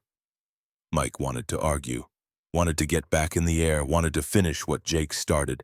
But he looked at Kensington's face and saw the same exhaustion he felt, the same weight of dead friends, the same mathematics of loss. "Yes, sir." "Good. Dismissed." Mike stood, turned to leave. "Eurasian." "Sir." "My son Ted." Kensington's voice quiet, almost breaking. "He would have been proud to know you." "I'm sorry I couldn't save him, sir." "You saved 750 others. That's enough. That has to be enough." Mike left, walked across the base in the October rain, thought about Jake and Ted Kensington and all the others who followed the manual into graves. Thought about the 75 bombers that didn't crash. The 750 men who'd never know their lives were saved by a broken gun sight and a stubborn refusal to accept doctrine. The numbers haunted him more than the killing. January 10, 1945. RAF Kimballton. The war in Europe winding toward its end. Germany collapsing like a sandcastle in the tide. The Luftwaffe a shadow of its former self. American fighters escorting bombers all the way to targets and back. P-51 Mustangs, P-47 Thunderbolts. Air superiority, the need for aggressive defensive gunnery fading as German resistance crumbled. But the records remained. The statistics, the 17 confirmed kills, the officers' mess, dress uniforms, the entire 379th Bomb Group assembled. Mike stood at attention in a uniform that fit poorly. He'd gained weight since that first recruitment physical back in Springfield. Better food, less stress now that he wasn't flying missions. But still looked like a strong wind could knock him over. General Kensington stood at the podium. Older now, grayer. The war had aged everyone who survived it. Staff Sergeant Mikhail Arazian. Kensington's voice formal, crisp, the voice of official ceremony. For extraordinary heroism in aerial combat over Kassel, Germany, July 30th, 1943. Despite broken oxygen system, severe wounds, and jammed weapon, Sergeant Arazian destroyed 4 enemy aircraft and saved his crew. Kensington pinned the Distinguished Service Cross on Mike's chest, second highest award for valor, below only the Medal of Honor. Furthermore, Kensington continued, Sergeant Arazian developed innovative aerial gunnery tactics that were subsequently adopted throughout 8th Air Force, resulting in estimated 750 Allied aircrew members saved from loss to enemy fighters. Applause. Mike stood rigid, uncomfortable, thinking only that this medal should be on Jake's chest. Jake who believed in rules, Jake who died proving rules weren't enough. After the ceremony, Kensington pulled Mike aside, handed him a small box. This was my son's air medal, Kensington said. I want you to have it. Sir, I can't. You saved 750 sons. Take it, please. Mike took the box, opened it. The medal gleamed. Bronze, struck for aerial achievement, awarded to Ted Kensington for 20 missions before the Münster run killed him on mission 21. He'd want you to have it, Kensington said. He'd want it to mean something, want his death to matter. Mike closed the box, put it in his pocket next to where Jake's coin used to rest. 2 ghosts, 2 men who followed different paths to the same end. Thank you, sir. Kensington nodded, walked away. Left Mike standing alone with his medals and his grief and his mathematics that saved 750 but couldn't save 2. February 14, 1944. Mike received new orders, rotation stateside, war in Europe nearly won, new gunners arriving already trained in the extended range engagement doctrine. Mike's innovation, now standard procedure taught to every recruit. His war was over. He packed his duffel. The medals went in a sock wrapped in a t-shirt, the Distinguished Service Cross, the Distinguished Flying Cross, the Air Medal with 2 oak leaf clusters, the Purple Heart, Ted Kensington's Air Medal, hardware that meant he'd been places and done things he'd rather forget. Frankie DeLuca found him in the barracks. So you're really going home? Yeah. Lucky bastard. Frankie lit a cigarette with hands that still shook sometimes. You know Tommy Mitchell, ball turret gunner, 525th Squadron? Yeah. He told me his crew uses your technique now. Says it saved them on the Berlin run last week. Messerschmitts came in at 800 yards. Tommy opened fire at 900. Fighters scattered. Crew came home. Mike said nothing, kept packing. That's because of you, Frankie said. You know that right? Guys are alive because you had the guts to break the rules. It's because the mathematics work. No, it's because you trusted the mathematics when everyone said you were crazy. Frankie extended his hand. You saved a lot of lives, Mike. Mine included. Thank you. They shook. Brothers in the way, only combat makes men brothers. Mike boarded a C-47 transport the next morning, flew to Scotland, caught a troop ship to New York, watched England disappear into fog and memory and the past. Springfield, Massachusetts. February 23, 1944. Cold and gray. Snow on the ground. Factory smoke hanging in the air. Same city Mike left 2 years ago, but Mike wasn't the same. He knocked on the door of the tenement apartment where he grew up. His mother Dora opened it, screamed, started crying, pulled him inside with strength that defied her small frame. Crushed him in an embrace that felt like it would break ribs.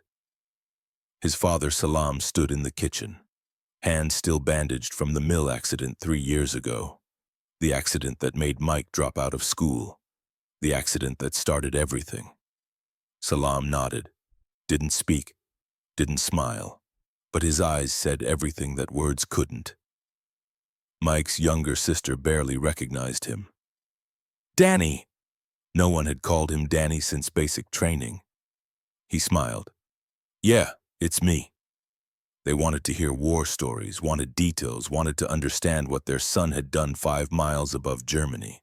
Mike couldn't talk about it. The words wouldn't come, wouldn't form. How do you explain to your mother that you killed 17 men?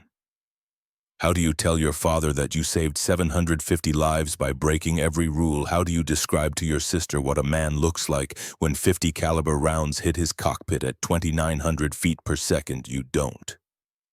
So Mike went back to work at the mill. Same building where his father ruined his back. Same looms, same foreman, same 12-hour shifts, same 50 cents an hour. The work helped, kept his hands busy, kept his mind occupied, drowned out the sound of engines and guns and screaming that echoed in quiet moments. The nightmares came anyway. Jake falling in the ball turret, water closing over his head in the channel, Messerschmitts exploding, the cold, always the cold. He learned to live with them. March 1944. A letter arrived. Postmarked Washington, D.C. Army Air Force's Public Relations Office. They wanted him for a war bond tour, wanted to parade America's highest-scoring aerial gunner across the country. Radio City Music Hall, bond rallies in Chicago, parades in Los Angeles, wanted him to give speeches, sell bonds, inspire patriotism, be the face of American heroism. Mike wrote back, 1 sentence, "Thank you, but I decline." More letters came. Newspaper interview requests. Life magazine wanted to do a cover story with photographs. NBC Radio wanted him for a special broadcast. The Saturday Evening Post wanted to serialize his story. Mike declined everything.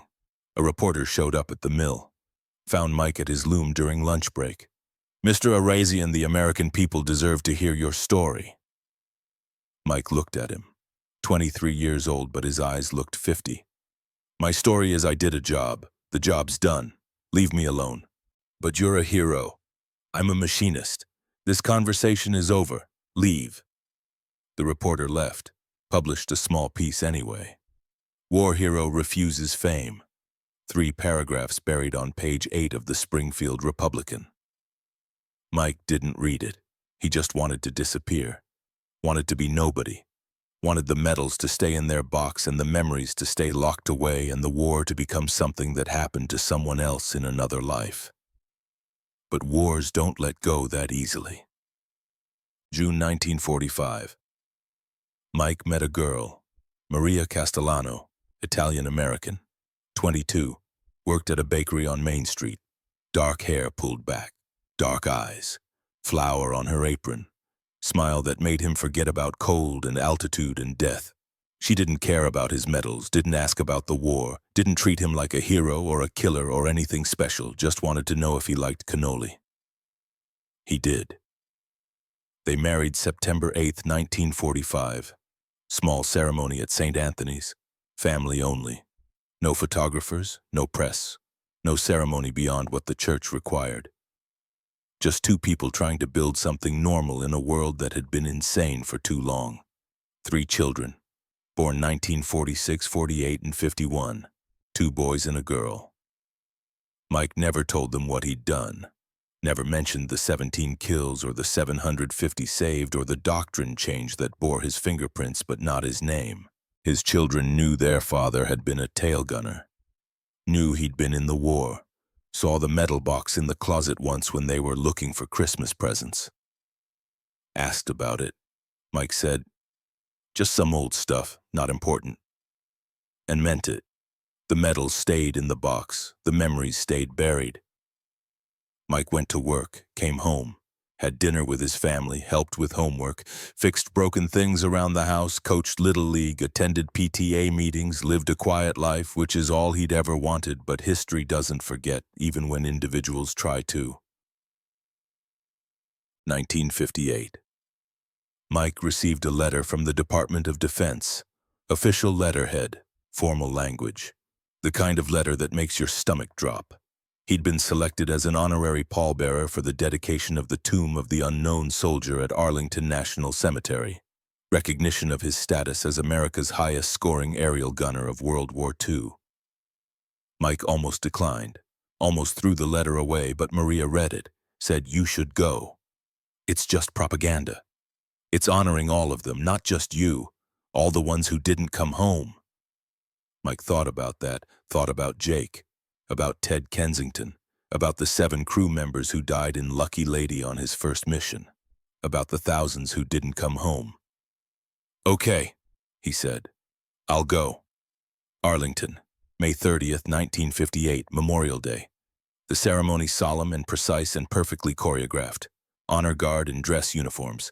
21-gun salute that made Mike flinch despite knowing it was coming. Taps played across the cemetery where over 200,000 fallen rested.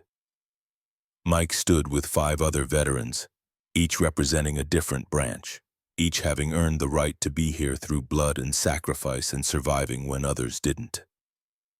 The casket of the unknown soldier draped in the American flag lowered into the earth with mechanical precision.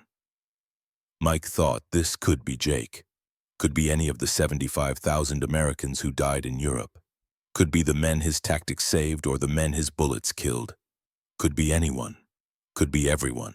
War made everyone unknown in the end. A reporter approached after, young, eager. "Mr. Arazian, can I ask you a few questions about—" "No," Mike said, and walked away. This wasn't about him, never had been, never would be. The honor belonged to all of them.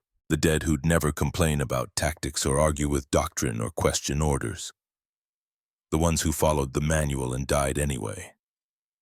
Mike went home to Springfield, back to the mill, back to anonymity, back to being nobody. 32 years of silence. 1975.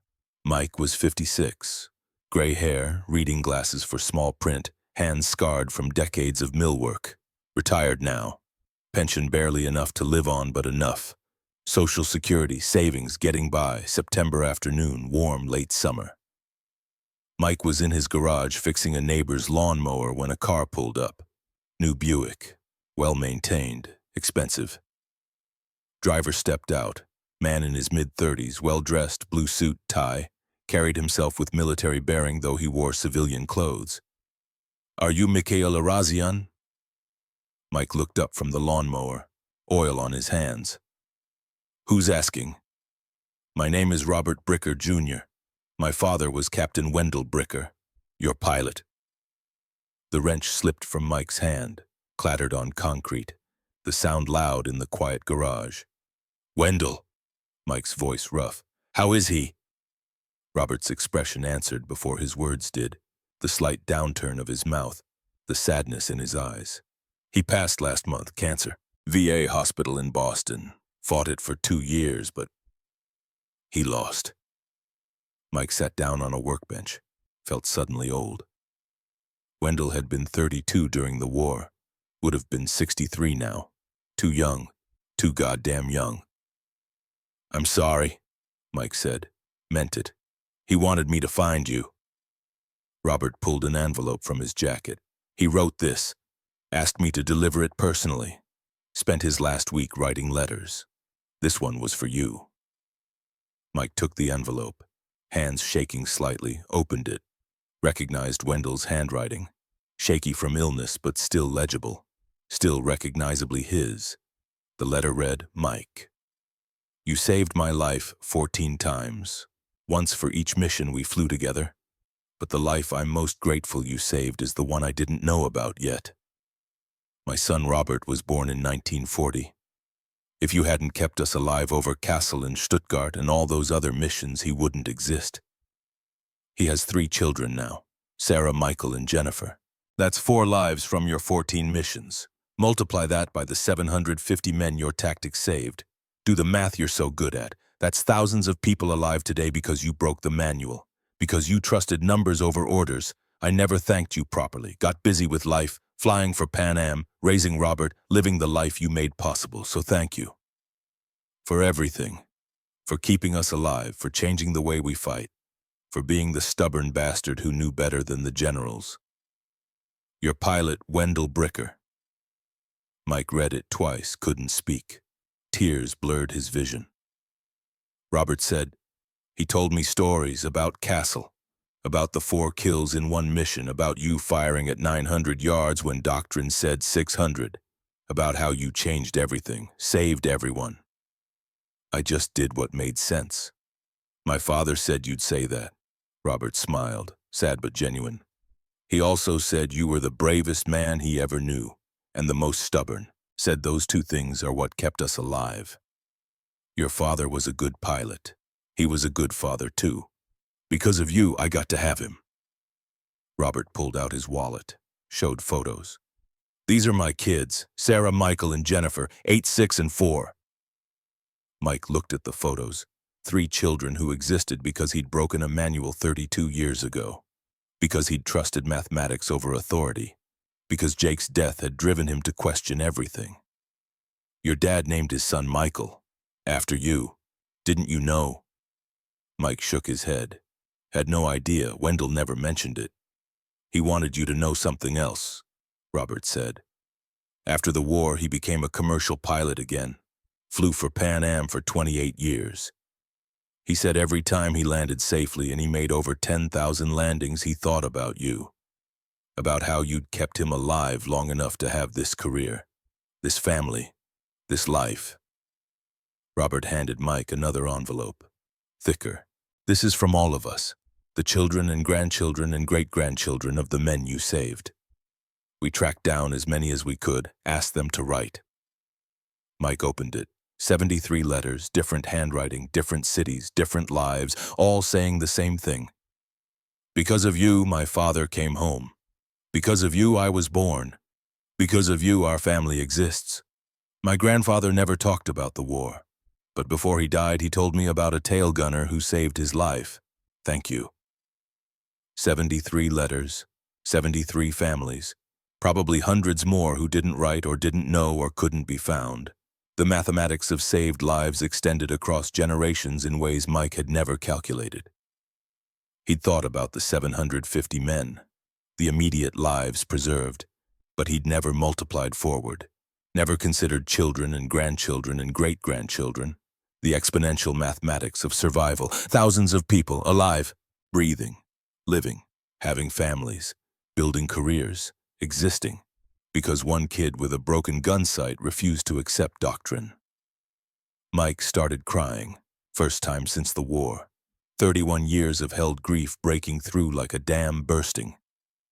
Robert put a hand on his shoulder, said nothing. Sometimes silence is the only appropriate response. Finally, Mike spoke. I couldn't save Jake, couldn't save Ted Kensington. No, but you saved my father, and 649 others, and now there are thousands of us. Your descendants, in a way, living because you lived, because you fought, because you refused to follow rules that didn't make sense. Robert stood to leave, paused. My dad said you'd probably never talk about it, never seek recognition. He said that's what made you different. You didn't do it for glory, you did it to go home to your mother. Mike nodded, couldn't speak. Well, you went home, and you gave 750 other men the same chance. Thank you. Robert left. The Buick drove away. Mike sat in his garage holding 73 letters and crying for Jake and Ted Kensington and all the ones who didn't make it home. But also crying for the thousands who did. The invisible legacy, the lives that branched forward through time because of one choice on one mission. The mathematics finally complete. The decades rolled forward, the world changed, the wars changed, but the principles Mike discovered remained constant. 1960s, United States Air Force Weapons School at Nellis Air Force Base began teaching what they called maximum range engagement doctrine. Fire at maximum effective range to disrupt enemy attacks before they mature. Control initiative. Force reaction. They didn't call it the Eurasian principle yet. That would come later. But the DNA was there. Fire early. Control initiative. Force the enemy to react. 1970s. Fighter tactics evolved. F-4 Phantom crews learned to engage enemy aircraft at the edge of their missile range. Launch AM-7 Sparrows at maximum distance, make the enemy defensive before they could execute their own attack plan. Same principle. Different technology. Mike's insight about disrupting attack geometry translated from 50 caliber tracers to radar-guided missiles. 1980s. Naval Integrated Air Defense Systems. Aegis combat system deployed on cruisers and destroyers. The doctrine: engage incoming threats at maximum possible range. Launch SM-2 missiles at 100 miles. Force enemy aircraft or missiles to react to defensive fire before they reached launch position. Fire early, disrupt first, kill second. The engineers who designed Aegis probably never heard of Mikhail Arazian, but they reinvented his mathematics, proved them again with different weapons. Same truth expressed in new technology. 1990s. Patriot missile batteries. Desert Storm. Scud missiles incoming toward coalition forces. Patriot doctrine: early intercept. Engage at maximum range. Don't wait for optimal hit probability. Engage early and force the threat to react. Control the geometry. 2000. F-15 and F-16 pilots flying combat air patrol over Iraq and Afghanistan. Rules of engagement: maximum range intercept. Launch AMRAAM missiles at 60 miles, before visual range, before merge. Control the engagement from the start. 2010. F-22 Raptor, F-35 Lightning, stealth fighters with beyond visual range missiles. Doctrine written into software: engage at maximum range. Shoot first. Force enemy to defensive posture before they know you're there. Every evolution of American air defense doctrine carried Mike's fingerprints. Fire early, control initiative. Disrupt before being disrupted. 47 different weapons systems across NATO forces, all using variations of the same principle a high school dropout worked out in a notebook in 1943. But Mike never saw it, never knew his innovation echoed through decades of warfare, never knew that F-35 pilots in 2020 were executing tactics descended from his broken gun sight improvisation. He just worked at the mill, raised his family, fixed neighbors' lawnmowers, lived quiet.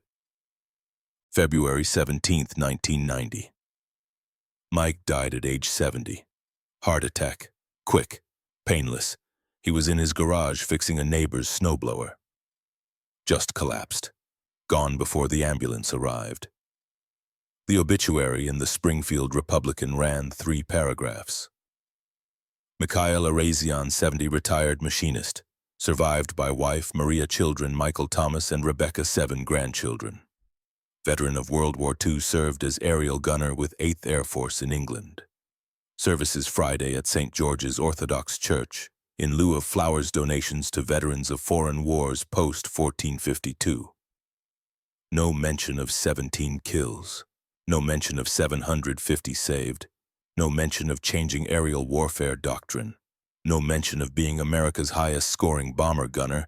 Just a machinist who died fixing a snowblower. 4 surviving crew members attended the funeral. Frankie DeLuca, 72, drove from Brooklyn. Marcus Webb, 69, flew from Texas. 2 others Mike barely remembered, but who remembered him, who owed him their lives.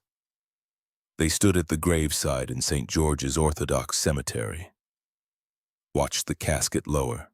Listened to the priest speak words in English and Arabic that Mike wouldn't have cared about. Frankie gave the eulogy, short, direct, the way Mike would have wanted. Mike Arazian was the bravest man I ever knew, and the humblest. He saved my life, saved a lot of lives, never asked for anything in return, just wanted to do right. Be a good husband, good father, good man. He was all those things. We'll miss him. The funeral ended. The mourners dispersed. The earth covered the casket. Snow began to fall. Mike's medals stayed in their box. His children divided them. Michael got the Distinguished Service Cross. Thomas got the Distinguished Flying Cross. Rebecca got Ted Kensington's Air Medal and Jake's Purple Heart. They put them in their own closets, their own memories. The gravestone read Simple Mikhail Arazian, 1919-1990, beloved husband and father. No mention of his service, no dates of valor, no kill count, just a name and the roles that mattered to him. But silence doesn't erase truth, and truth eventually surfaces. 2015. The Department of Defense declassified World War II service records. 25 years after death's records became public, available to researchers, historians, anyone interested. A military historian at the Air Force Historical Research Agency researching aerial gunner effectiveness found Mike's file. 17 confirmed kills, highest American score. Tactical innovation adopted force-wide, estimated 750 lives saved. Doctrine changed based on his combat experience. The historian published an article in Air Force magazine, The Forgotten Ace. How a high school dropout changed air combat doctrine. It got attention. Other historians investigated, found the August through December 1943 loss statistics. Found the Luftwaffe reports about American defensive fire becoming more aggressive. Found the paper trail of doctrine change. Found Field Manual 2360 Amendment 12. Found everything except the man himself, because Mike was gone. Buried in Springfield. Forgotten except by family and a handful of aging veterans who were dying themselves. 2024, United States Air Force Weapons School, Nellis Air Force Base, Nevada. Advanced aerial warfare training for the best fighter pilots in the world. Lieutenant Colonel Sarah Morgan taught a class on defensive counter-air tactics. Young pilots, F-35 qualified, born decades after the Cold War ended. Raised on video games and GPS and technology Mike couldn't have imagined. She put a slide on the screen. The Arazian Principle, Maximum Range Disruption. The pilots took notes, typed into tablets, didn't ask who Arazian was, just absorbed the doctrine like they absorbed weather briefings and fuel calculations. Facts, data, procedures, engage at maximum range, control initiative, force enemy to react. Same mathematics, different generation, Morgan explained. In 1943, a tail gunner named Mikhail Arazian discovered that firing early at extended range disrupted enemy attacks even without scoring hits. This insight became foundational to modern air defense. Every system you fly with carries this principle. Aegis, Patriot, AMRAAM, your own F-35's engagement parameters. All based on one man's refusal to accept doctrine that was getting people killed. A young lieutenant raised his hand, fresh from training. 23 years old, same age Mike was at Castle. Whatever happened to him, ma'am? Morgan checked her notes. Died in 1990, retired machinist, worked in a textile mill in Massachusetts, never gave interviews, never sought publicity. Service record was classified until 2015, 25 years after his death. Why did he keep it secret? Morgan smiled, sad but understanding. Because he wasn't doing it for recognition. He was doing it to survive, to get home to his mother. That's what his letter said, the one they found in his effects. The letter Mike wrote July 29, 1943, found in his footlocker after he died, donated to the Air Force Museum by his children. I'm going to break the rules. If this works, maybe I save some lives. It worked. He saved lives, then went home and never talked about it again. The class continued. The pilots learned tactics Mike invented, flew missions using principles he discovered, never met him, never would, never heard his voice or shook his hand, or knew what he looked like beyond one grainy photograph from 1943, but they existed in the lineage of his innovation. The invisible thread connecting a broken gun sight in 1943 to stealth fighters in 2024. 2024, Springfield, Massachusetts, St. George's Orthodox Cemetery. Snow falling, winter morning. A woman stood at Mike's grave, 48 years old, dark hair going gray, Air Force flight suit under a winter coat, combat boots, the walk of someone who'd spent time in cockpits. Major Jessica Arazian, Mike's granddaughter, Rebecca's daughter, F-35 pilot, 200 combat hours over Syria and Iraq and places she couldn't talk about. She'd found the declassified records last year, read the Air Force magazine article, learned what her grandfather did, learned the tactics she flew daily came from him, from the man who'd fixed her bicycle and taught her to change oil and never mentioned the war. She placed something on the gravestone, a small object, worn, tarnished, historical artifact, a K-13 gun sight, the actual sight from Mike's tail position on Tandleo. She'd found it in the Air Force Museum storage facility, recognized the serial number from his aircraft records, called in favors, got permission to borrow it, still broken. Crosshairs still drifted 2 degrees left. "You were right, Grandpa," she whispered to the snow-covered stone. "The broken sight worked better. You taught me that. Trust your eyes. Question authority. Do what makes sense. I fly every mission thinking about you." She stood at attention, saluted, held it for 10 seconds. Perfect form. Then she turned and walked away. Had a briefing in 6 hours at Hanscom. Training flight tomorrow. Combat deployment next month to somewhere she couldn't name. Using tactics her grandfather invented. Flying missions based on mathematics he worked out in a notebook 81 years ago. Part of a legacy he never knew he built. The wind moved through the cemetery, snow falling heavier now. Covering the grave, covering the broken sight, covering everything in quiet white. But underneath the mathematics remained, unchanging, true, eternal. Fire early, control initiative, disrupt before being disrupted. 750 lives saved in 1943. 3,847 descendants alive in 2024. Children, grandchildren, great-grandchildren, great-great-grandchildren. An entire forest grown from one seed. All existing because one man trusted numbers over orders.